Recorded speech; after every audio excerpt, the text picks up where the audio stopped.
Loh, mana ada negeri seindah negeri kita? Nggak ada. Ini negeri surga. Makanya dulu orang Yunani mencari tanah kita karena mereka punya kabar ada Atlantis yang hilang atau tanah surga. Tanah surga itu air tidak pernah berhenti mengalir, daun tidak pernah rontok, hawa tidak panas dan tidak dingin, dan matahari tidak pernah ingkar janji, pagi terbit sore terbenam.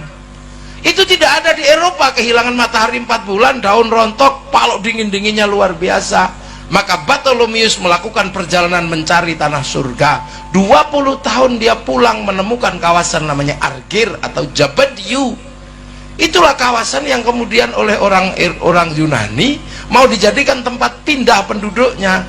Padahal Yunani sudah negara terbaik, punya Tuhan namanya Zeus. Zeus punya istri namanya Hera. Menikahlah dua Tuhan laki-laki dan Tuhan perempuan ini, beranaklah namanya Hercules. Udah punya Plato, punya Socrates, tapi mereka nggak merasa punya surga. Tapi begitu mereka mau pindah, gagal karena konflik Kreta sama Sparta. Akhirnya yang mencari tanah surga itu siapa? Orang India, mualim kapalnya Bartholomeus, namanya Kudunga Boyong beserta seluruh keluarganya mencari tanah surga. Terdampar di daerah Maldives atau Maladewa, membuat kerajaan besar namanya Salangkanaya. Rajanya Kudunga. Punya anak, bergeser ke ujung timur Kalimantan mencari tanah surga, mendirikan sebuah kerajaan besar namanya Kutai Kartanegara. Mula Warman punya anak, Dewa Warman bergerak ke ujung kulon, bikin kerajaan besar namanya Salukonegoro. Punya anak namanya Purnawarman, pedalaman Jawa Barat, menjadikan kerajaan Tarumanegara. Punya anak Sinasanaha pindah ke Galuh, bikin kerajaan di daerah Ciamis.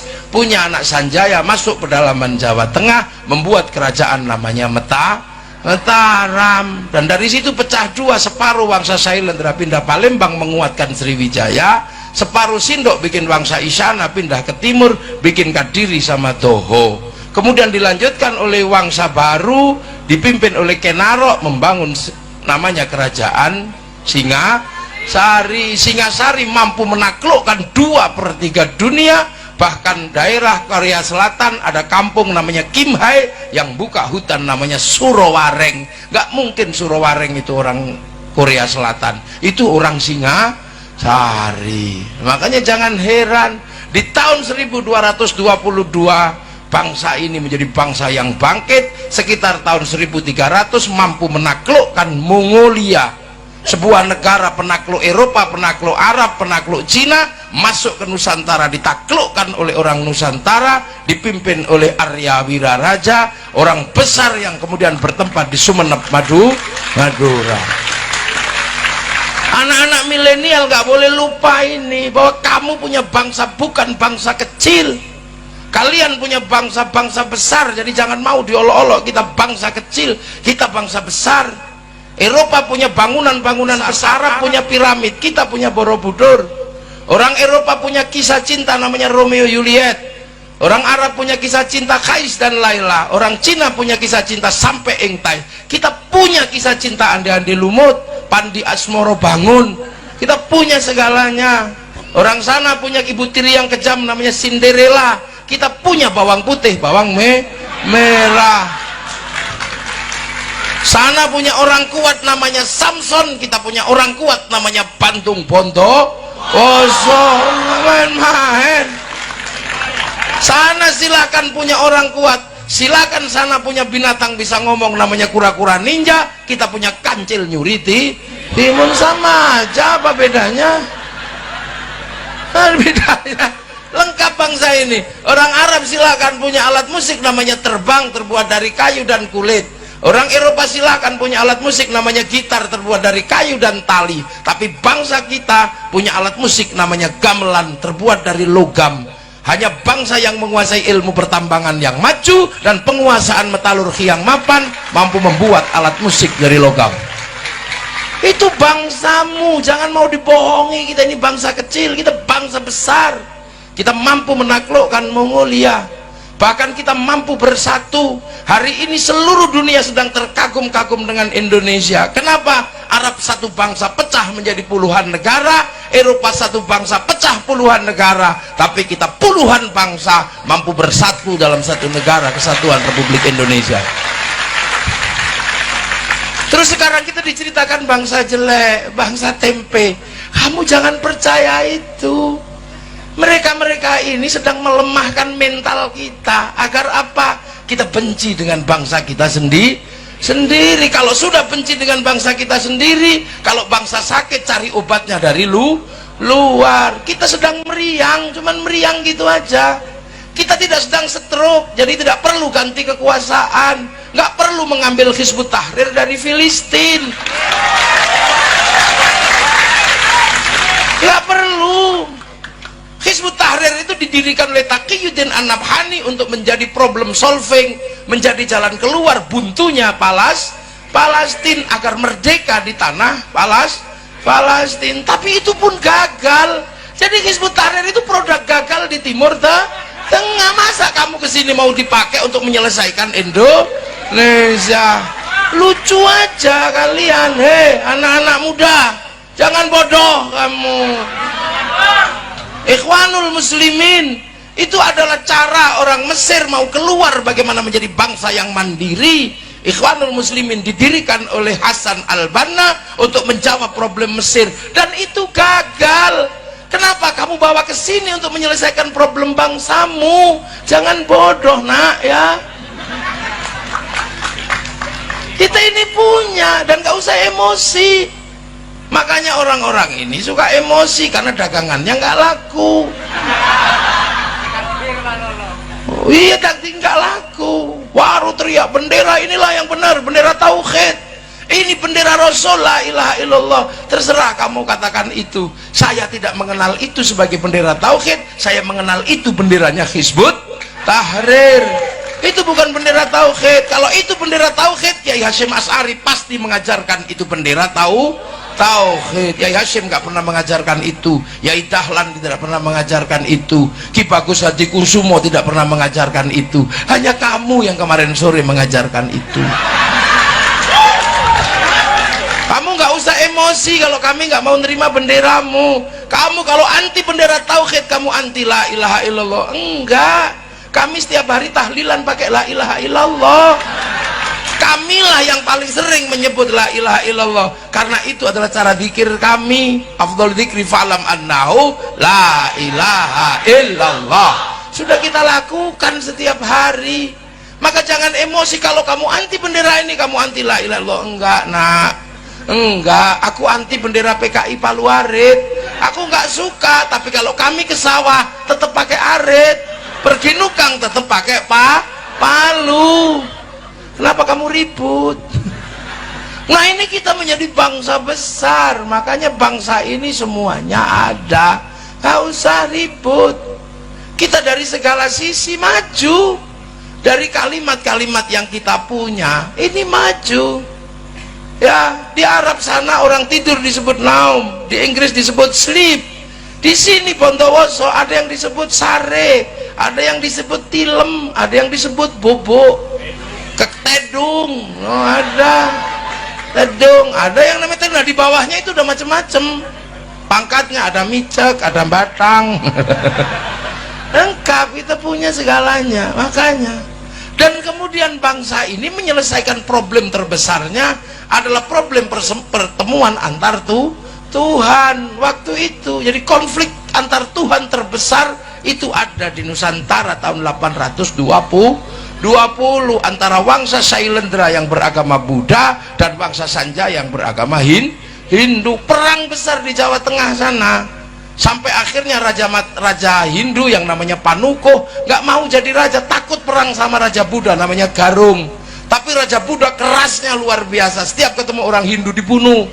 Akhirnya kemudian Garung berkuasa penuh dan kerajaan Sanjaya pelan-pelan meninggalkan rajanya hilang. Sampai satu ketika orang-orang Buddha yang kuat dipimpin Semaratungga mau bikin candi, nggak bisa.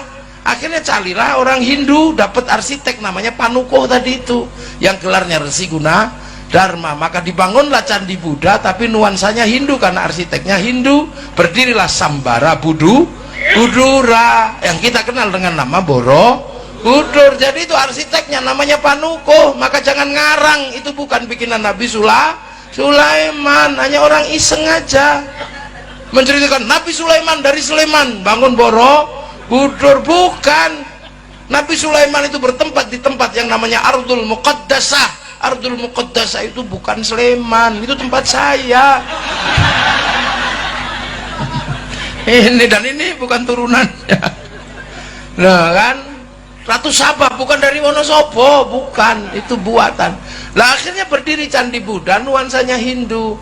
Tiba-tiba anak Raja Buddha namanya Pramodawardhani jatuh cinta sama orang Hindu, si Panukuh itu. Terpaksalah dinikahkan antara anak Buddha sama anak Hindu. Maka kemudian kerajaan Buddha dikuasai oleh orang Hindu namanya Panukuh, bergelar Rakai Pikatan. Akhirnya rukun Hindu Buddha. Makanya kalian yang kemarin ribut 01, 02 jangan diteruskan. Jangan-jangan anakmu saling jatuh cinta, pusing kamu nanti. Udahlah, akhirnya rukun yang Hindu buatkan candi namanya Prambanan. Semenjak itu rukun bangsa ini. Balaputra Dewa pulang ke Palembang, bangun Sriwijaya, nggak ribut agama, Sriwijaya jadi besar. Sindok ke timur nggak ribut agama, Sindok membangun Wangsa, Sindok jadi besar. Singasari jadi besar. Majapahit menguatkan kerukunan itu, saling jaga, namanya Bhinneka Tunggal Ika, Bhinneka Tunggal Ika.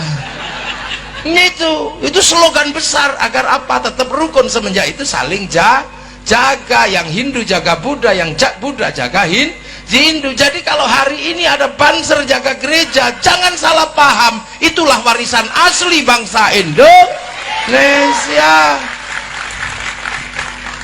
Yang pecalang jaga masjid di Bali, yang orang Kristen jaga masjid di New Zealand. Lo itu kok kalian sekarang aneh-aneh, lupa dengan akar bangsamu yang saling menjaga Bhinneka Tunggal Ika. Lo ini lo cara pandang kaum muslimin yang maju ke depan, dipersiapkan untuk menjadi umat masa depan, mengerti perbedaan bangsa. Dan hari ini ketemu semua antar bangsa, nggak usah cerewet kamu. Orang Jepang nggak datang ke sini hari ini, tapi Mac-nya datang.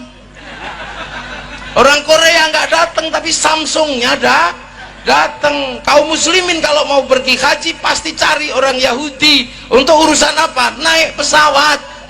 Karena yang bisa bikin pesawat orang Yahudi. Pak Habibie suruh bikin pesawat gak jadi-jadi. Wong namanya tetuko, sing teko ra tuku-tuku, sing tuku ra teko loh. Ibu-ibu kalau mau cantik sekarang cari bedak kemana? Ke Perancis. Parfum dan bedaknya bagus. Kalau bendak Bondowoso nggak mau make karena beras ditumbuk pelonteng semua. Iya, kita setiap hari beli sesuatu butuh bank. Kenapa? Bank mengeluarkan uang. Bank bukan uang, bukan produksi KUD. Uang itu produksi bank. Bank itu puncaknya ada di Bank Devisa New York yang bertempat di Wall Street Amerika, punyanya Rothschild Rockefeller Yahudi, yang dipakai untuk membangun bangsa Amerika, mengontrol dunia. Lu sekarang apa? Ayo, ini pengajian, mau bikin pengajian ini menjadi bagus, foto saya di print di belakang sama Pak Bupati. Printer memang buatan Bondowoso, printer buatan Jepang dan buatan Eropa. Hari ini ketemu semua antar bangsa, maka dibekali. Dari awal kita dibekali bahwa manusia ini berbeda bangsa. Laqad khalaqnal insana fi ahsani taqwim. Kita ini ahsani taqwim Indonesia, bangsa Indonesia. Nggak usah kaget ketemu yang lain. Nah, ketemu semua. 20 tahun yang lalu saya mau lihat Afrika, itu saja mesti nunggu flora dan fauna. Kalau nggak ada flora dan fauna, kita nggak lihat Afrika. Seharian kita nunggu TVRI, nanti malam flora dan fauna. Mau lihat Afrika, baru lihat gajah Afrika. Sekarang orang nggak perlu nunggu, yang penting punya handphone. Ini aja nyawamu sekarang. Ini dengan sambil tidur kita bisa pergi ke Afrika, tinggal ngetik kucing Afrika keluar. Kalau mau iseng bokong India keluar di sini. Ini duniamu nak, dunia milenial, dunia yang terlihat tidak butuh siapapun. Maka saya harus mengingatkan kamu bahwa ada masa lalu yang harus kamu ingat, biar kamu tidak menjadi bangsa yang terpisah, jadi manusia yang terpisah dari masa lalu. Makanya anak-anak milenial ini harus dibikinkan jalan menuju ke titik paling awal, dan Islam mengajarkan itu agar kamu tidak lupa bahwa dulu kalian adalah satu, dan jangan sampai kaget melihat bangsa berbeda. Kita disuruh tengok Jabal Rahmah. Itulah prinsip dasar santri punya sistem ukhuwah basyariyah, persaudaraan sesama manusia. Orang Eropa nggak diajari itu. Makanya orang Eropa ketika Christopher Columbus terdampar di Afrika, di Tanjung Harapan, kaget melihat orang Afrika hitam gosong. Karena mereka taunya manusia itu ras Arya yang putih. Begitu lihat orang hitam, neraka ini. Karena kitab mereka mengajarkan bahwa orang jahat masuk neraka, dibakar sama Tuhan, tapi nggak boleh mati biar bisa disiksa terus. Makanya begitu lihat orang hitam gosong, oh ini neraka ini. Maka ditembaki sama Christopher Columbus. Untuk apa? Ditembaki untuk membantu pekerjaan Tuhan yang belum selesai. Maka akhirnya seluruh sistem perbudakan itu dari Afrika, diperbudak semua orang Afrika.